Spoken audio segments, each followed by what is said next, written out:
हरे कृष्णा। नमस्कार दोस्तों, आज के हमारे इस वीडियो में हम आपके लिए रोठ चौदस की कहानी लेकर आए हैं।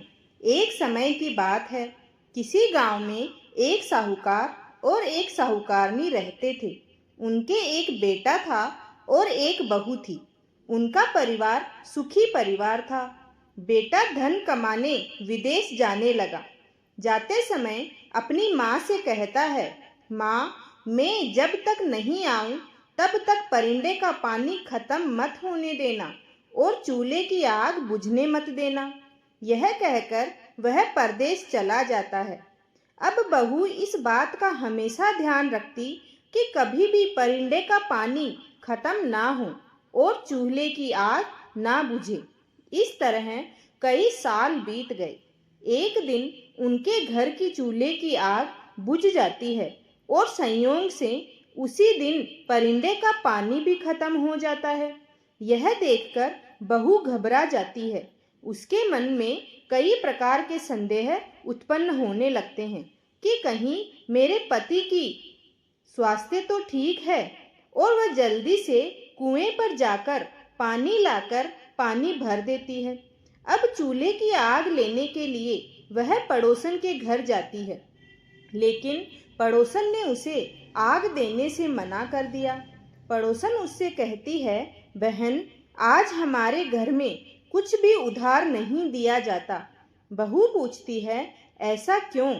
तब पड़ोसन उसे बताती है कि आज रोठ चौदस है। आज हम पूरा घर गोबर से लीपते हैं। परिंदे का पानी गिराकर साफ पानी भरा जाता है और फिर अनाज पीसकर उससे रोट बनाते हैं, जिनकी पूजा करके रोट को कथा कहानी कहकर खाना खाया जाता है। यह सुनकर बहू सोचती है कि जब उसके चूल्हे की आग बुझ गई है तो वह भी इस व्रत को कर ले। वह घर जाकर पूरा घर लीपती है, परिंदे का पानी गिराकर साफ पानी भरती है। यह देखकर उसकी सास उस पर नाराज होती है।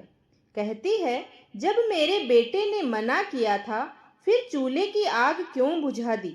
परिंदे का पानी क्यों बदल दिया? बहू बोली। वह कोई जवाब नहीं देती है और अपने काम में लगी रहती है। वह नहा धोकर अनाज पीसकर नई आग जलाकर रोट बनाती है। उस रोट से वह चना, दूब, धना, सूत आदि 7 चीजें डालकर रोट बनाती है। पूजा करके अपने सास ससुर को रोट खिलाती है और फिर खुद भी खाना खा लेती है। उस दिन उसका पति परदेश से धन कमाकर घर वापस लौटता है। जैसे ही वह गांव के पास पहुंचता है, तभी रास्ते में उसे एक सांप मिलता है, जो उसे कहता है, मैं तेरा काल हूँ, मैं तुझे डसूंगा। तो वह कहता है, मैं कई सालों बाद अपने घर जा रहा हूँ। मेरे बूढ़े माँ बाप मेरा रास्ता देख रहे हैं। मुझे उनसे मिल लेने दो, फिर रात को आप मुझे डस लेना। मैं मेरी पत्नी की चोटी पलंग से नीचे लटका कर रखूंगा। तुम उस पर चढ़ जाना और मुझे डस लेना। सांप उसकी बात मान लेता है और उसे जाने देता है। अब वह लड़का अपने घर पहुंचता है, खाना खाकर सोने जाता है। उसकी पत्नी थकी हुई होती है। वह रोट को कहानी कथा सुनाकर अपने कमरे में रखकर सो जाती है, लेकिन उसके पति को तो नींद ही नहीं आती, क्योंकि उसे पता था कि आज उसका अंतिम दिन है।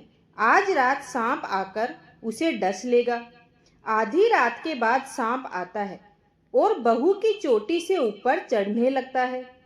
अब रोट में बेटे चना, धना, धूप, सूत सब सोचने लगते हैं, इस बहू ने पहली बार हमारे लिए रोट बनाए हैं।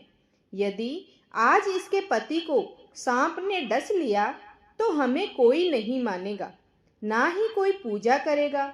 इसलिए हमें इस सांप को मारकर इसके पति को बचाना होगा। ऐसा कहकर वह अपने अपने हथियार के साथ सांप से भिड़ जाते हैं। सांप के टुकड़े टुकड़े करने के बाद उसे टोकरी से ढक देते हैं और वापस रोट में चले जाते हैं। यह सब बहू का पति चुपचाप देख रहा था। इसके बाद वह निश्चिंत होकर सो जाता है।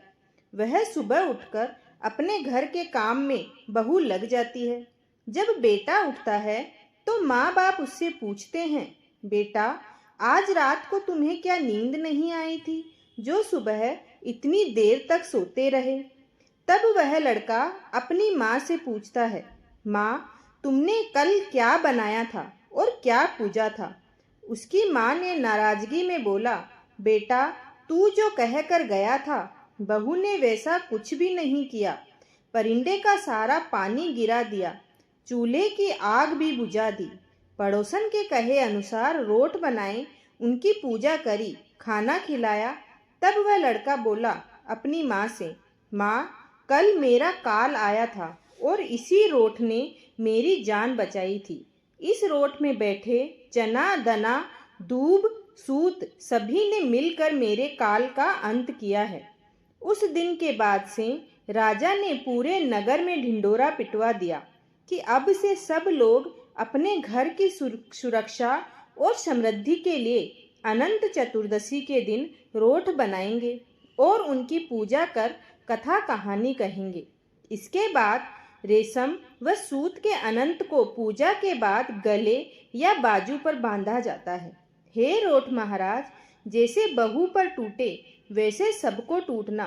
कथा अधूरी हो तो पूरी करना, पूरी हो तो मन की करना। जय अनंत भगवान। भक्तों, अगर आपको कथा पसंद आई है तो चैनल को जरूर सब्सक्राइब करें और कमेंट में अनंत भगवान की जय लिखना बिल्कुल ना